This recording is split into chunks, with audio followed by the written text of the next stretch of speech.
dance? It's all I wanna do, so won't you dance? I'm standing here with you, why won't you move? I'll get inside your groove, cause I'm on fire, fire. Hi, I'm Andy. And I'm Rich. And this is Get Gaming, the channel by two gamers with a Y for Gamers with or without a Y. That's exactly right. So it's been a hot minute since we posted a video. You might notice some differences. We got some new equipment. Thank you, Prime Dame. Prime Day, not Prime Dame. Prime Dame would be Judi Dench. You can't talk. Oh, good Lord. I should get some water. This is going to be a disaster. We only have 30 minutes. Get on with it.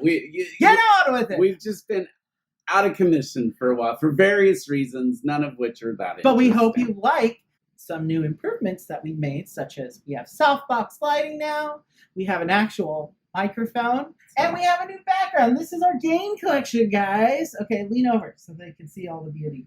Oh, most of it. There's some on a bookshelf in the other room. So today we're going to do some monthly math for the month of July. It is currently August 24th. You know, one of these days we're going to get it the first week of the following month. You know, we're going to get it on time. But until that day, here it is. So walk down memory lane with us as we go over our games that we played in the month of July. So as always, this is split up between the plays that I did with Rich and the plays that I do with Discord members from BG Hub. Some of these are online stats, which are mostly me, but some of the online stats were a couple of things that me and Rich had played. And things are considerably up since June, so let's get into it. So the total plays for me and Rich in the month of July was 49, 22 of which were unique games. So working towards our 50 games of some. I played 41 games on BGA, most of which were not with Rich, of which 19 were unique different games. I finally did some more solo stuff this month. I played 38 solo games, 9 of which were unique because, you know, a lot of them were, I tend to play smaller card games solo, and I tend to play them a lot in one session. The total plays for me for the full month is I played 128, 83 of which were not online, which is very different than how it's been in the past. Usually it's been about 50-50, but I think in the month of July, I was playing less on BGA and emphasizing more playing with you, my beautiful partner. Well, we'd gotten away from playing so many games during June, and we both felt like hard. we needed to.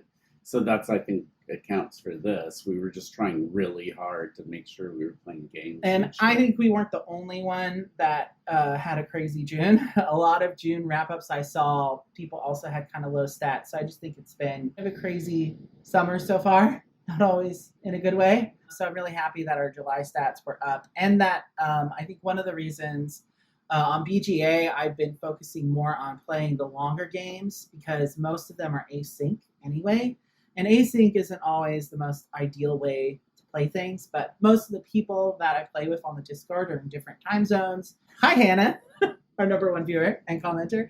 It makes it hard sometimes to, you know, line up the clocks, literally and figuratively. And I also think one of the reasons we've been playing more is to work through some of these lovely games that we have. Make sure, you know, they're getting into the rotation more frequently, right, that we're not, you know, neglecting some of our babies, my babies. So, Mama. I'm trying to let Rich talk more because it has been pointed out to me by not just Rich, but other people that I don't let him talk enough. So I'm trying to encourage him. Only you don't know what I'm going to come up with. That's the downside. That's the scary part, yes. I wanted to go over our most played games very quickly in the month of July. Some of these were my solo stuff, a combination of online things, but the game that I played the most in July was Sprawlopolis, lovely little button shy, that I've mostly been playing solo, but I think it is technically a cooperative multiplayer game. So I would like to introduce that to you. We were going to play it one day, and I forget, and then something came up, and we didn't get to play it. But speaking of little solo games, I did finally introduce Rich to Orchard, which you guys might have seen my playthrough of that for my first solitary Sunday, and it is also Hannah's favorite game. Michelle really likes it too, and she's the one that suggested getting growth. So tell them how much you love Orchard Baby. I loved it so much. I just wanted to gobble up those dice and just like put them They're in not my edible. mouth. Oh, They're very colorful, but they're not fruit flavored. well, I like to put everything in my mouth. So This is where you're This supposed is to where- talk about something you may have decided to pre-order. oh, well, you mean Grove? Yes. Oh, If yeah. you just wanted that squirrel meeple. I mean, I do want a squirrel meeple. Of course. How badly do you want a squirrel meeple? I want it really bad. Okay, we're moving on. We also played Yahtzee 12 times, or I played Yahtzee 12 times, and we played it on BGA a couple of times. Yeah. It's a dice game. Indeed. As is Orchard. Just real quick, if we have time, I'm just curious.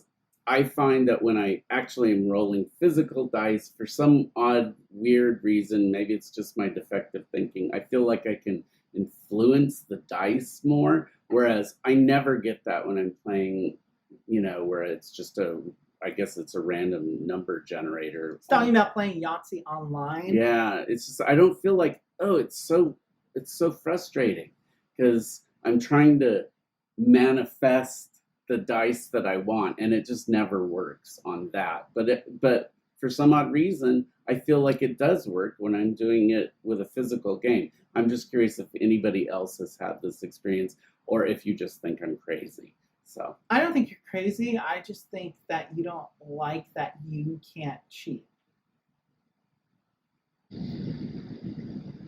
Oh, poor Lucy.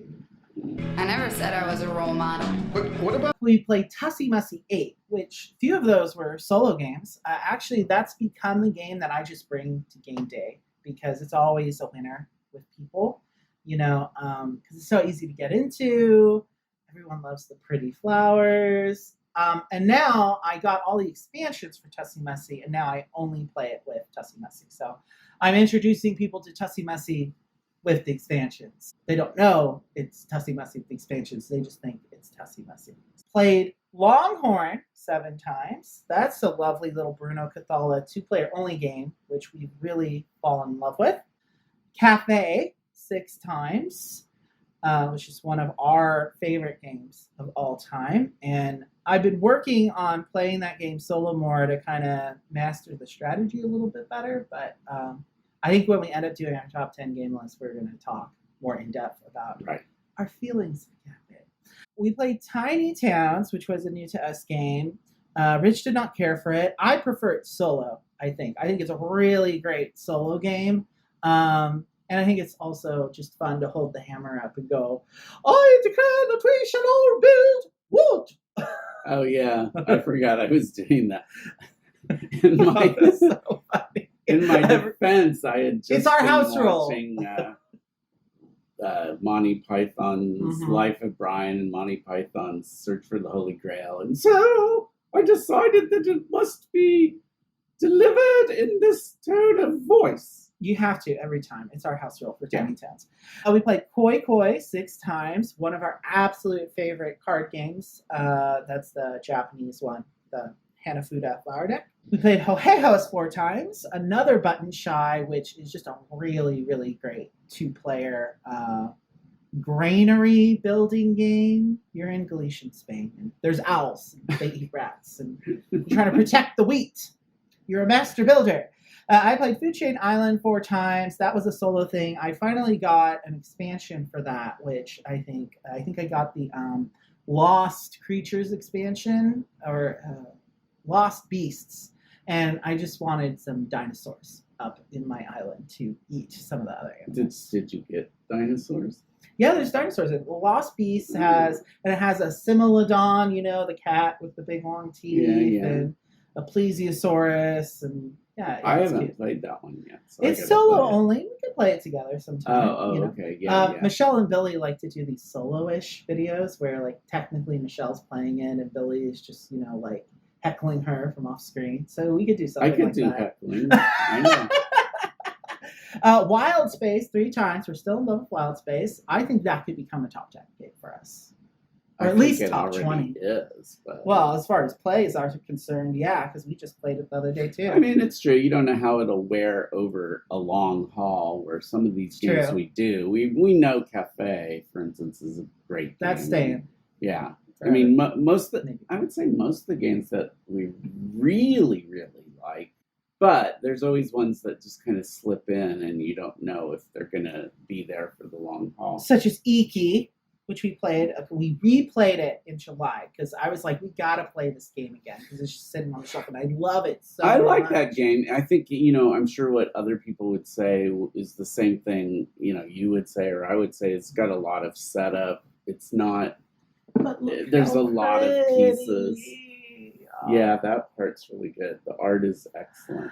And it has the inside is Mount Fuji. And so you just place the box cover, the inside of the box cover facing towards you so you can see Mount Fuji overlooking your marketplace. So somebody that likes the Japanese Japanophile, I would say if you're a Japanophile, you must have this game because I agree. It does a really good job of more than other games that have these Japanese. It's actually designed things. by a Japanese dude. There you go. It just feels more authentic or something than a lot of. Yeah, because you're not playing as samurai or nobles or whatever. You're playing as the ordinary day people. It's a game about what ordinary day life was like at that period in Edo, Japan. Really great game. So good job doing the research on that. And Fort, we got in a couple forts. That's a game that I was worried because when I first got it, it took us forever to play it for the first time. And then you had a really negative reaction to it the first couple of times we played it because it's a race game essentially. But now it's like it's been in a steady rotation over the last several months for us, so that makes me very happy. I wasn't sure I liked it at first, and it's still got one of the more confusing, I think, iconographies on it. But it is a really good game. I like a lot of the mechanics of it. We find ourselves coming back to I after not playing it for a while, I find out that I really am missing it. That's nice. It's a very satisfying two-player game, I think. I really want to try it at 3 and 4 and see how crazy that gets or not. And then we also dusted off the Isle of Cats, which I love. Yeah, and I don't know when was the last time you played. I've been playing it online a bit. Oh, I played really? it solo since then. That was also one you did not like the first time we played because the drafting is very confusing for first-time players because you don't know what cards you should be getting. But once you're familiar with it, the drafting element, I would never want to play it without that drafting because the drafting is optional. You can play the family version of that and just skip those cards altogether. But I think they're part of what makes that game really crunchy and unique. So who won? Do you remember the last time we played? I did, I think. Yeah, it's a big game. Literally, you can fit a whole cat in it. Yeah, exactly. And it says the thing in the box says, "Put your cat here." And like people try to get their cats to crawl up in there, and some are more successful than others. I think that, like for me, long term, as far as if that was going to make it into a top 10, it's the jury is still out on that one for me. Yeah, it might be a top 20 for me. I don't know. I just don't find myself also going to grab it as often as I would like, just because the setup is a little daunting, just because it's so big. It's not the worst in terms of setup, actually. But it has a really good solo mode, which I really want to try and solo it a little bit more. I think that would encourage me to drag it out for us at 2-player a little more consistently. And also in the month of July, we decided we need to start chipping away at my little shelf of Shampportunity, because my shelf of Shampportunity, which we still need to do a video on that, but it's mostly just games that I bought over a year ago when I first started collecting hardcore. And because nowadays we're pretty good about playing new games pretty quickly, right away within the first week or two max. But yeah, there's a bunch of games I bought a year ago that we still have yet to do. Either we need 3 players for them, or I haven't found the motivation and time to sit down and learn them solo so that I can teach them to Rich, which is generally my job. But we did manage to get one off the shelf of shame. In fact, our camera is sitting on it right now. It is Forbidden Desert. Oh yeah, I feel like that was one of the best discoveries of July. You think so? Oh, absolutely. Well, I always liked Forbidden Island. I think more than you did. Yeah, Forbidden Island was the first one in this series from Matt Leacock, who also did Pandemic. Which is Pandemic out here right now? I don't can't remember. know. We still need to do Pandemic. I've played it once. Celia's played it a couple of times, but you have yet to play it, and that's one of the ones I got. But why do you think Forbidden Desert was the best discovery of July? Because it's a lot like Forbidden Island, but where too much, I would say. But... Oh no. I mean, let's face it. It's putting the sand on the different things. It's kind of fun. It's fun. You're trying to unbury each other from the sand. I'm trying to get to those tunnels. I wish there were more tunnels because those are very useful little spots. Yeah. But it's nice. It's it was similar enough to Forbidden Island, so we didn't have an issue getting into it and learning it because it's very similar. Pretty easy. This probably adds one layer of crunchiness on top of it. So for me, it kind of, we played a lot of Forbidden Island last year, and I think coming into Forbidden Desert, I was like, this feels too similar to Forbidden Island for me. But a lot of people love it. It's their preferred. So I think if I had the choice between now playing Forbidden Island or Forbidden Desert, I'd probably pull out Forbidden Desert, I think.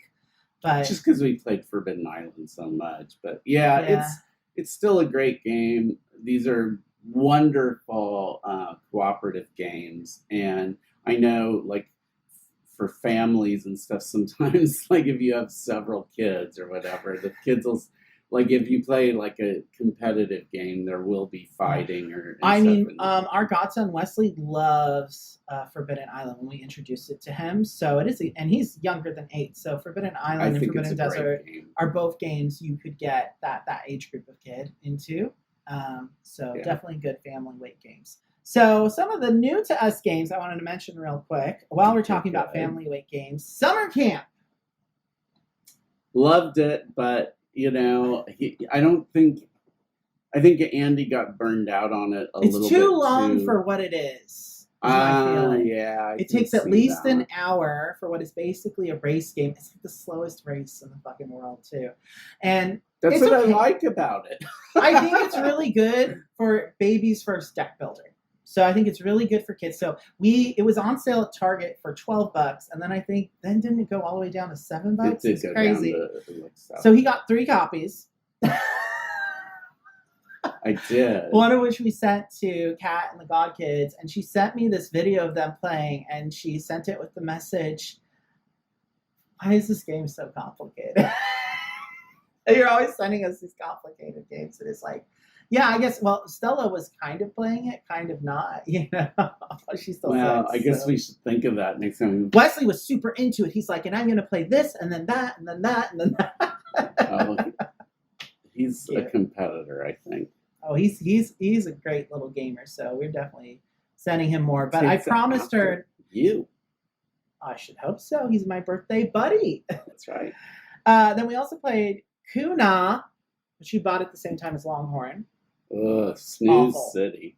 Awful. It just wasn't good.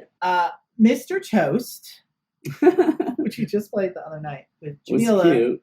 It's a good game to play while you're on the phone with your boyfriend and he's sending you drunk selfies. Now, I'm not saying this obviously is a hypothetical situation under which you could play the game. Wait, was it you sending the drunk selfies or was it me? I plead the fifth. I also played Catan for the first time this month. Not with Rich. I was at Janelle and Rihanna's, and they love that game. They even have like her 60-year-old parents play it with them. They love that game so much. And they're like, I didn't realize it was so Monopoly-esque, but you haven't played it, so you don't even know. But maybe I think you might enjoy it because it's basically, you might not enjoy it though because there's a lot of negotiation, like in Bonanza. It's a lot of, I'll trade you this sheet for this, da-da-da-da-da. Like, stuff like that. I just have to be in the mood for that kind of game. And again, I think it'd be fun if we played it with Chanel and Rihanna and them because they're so familiar with that game. They're so jazzed about it. I think next time they come to our bi-weekly game day, I'm definitely going to encourage them to bring that because I think it could be a lot of fun. It's always fun playing a game like that with people that are really into it, I think. The best way to learn any game is to play it with people that are into the game. Actually, it might remind you more of Ticket to Ride because it's one of those games where you're trying to create like a trail of road as opposed to a trail of trains. And the goal is to get to a certain, a certain number of points, and the first person to get to that number of points just wins. But it can take a while, I guess, depending how good people are at it. That was everything we played in the month of July. Oh, good. I don't think there was really anything else we were going to talk about. This is our second time reshooting this because, again, I only have 30 minutes of storage space. Well, that's all we have for you today. Tune in soon. We will have more content coming out more consistently. I'm making the announcement now. Actually, before we go real quick, we are going to be setting a new schedule for the channel. I'm going to be releasing a video every Sunday night. That's the goal. Okay. Let's try and hold me to it and see how long it takes me to edit this. We will be having our blindfold challenge video coming out soon, which we filmed before this. It's kind of a hot mess tech-wise, but I figured it was pretty funny, so I'm just going to post it. So not sure what we're going to have coming up next. Just keep an eye on that notification bell. And also don't forget to like and subscribe. We love subs. Yeah, we do. And don't forget to tell your friends. Bye for now. Bye. Bye.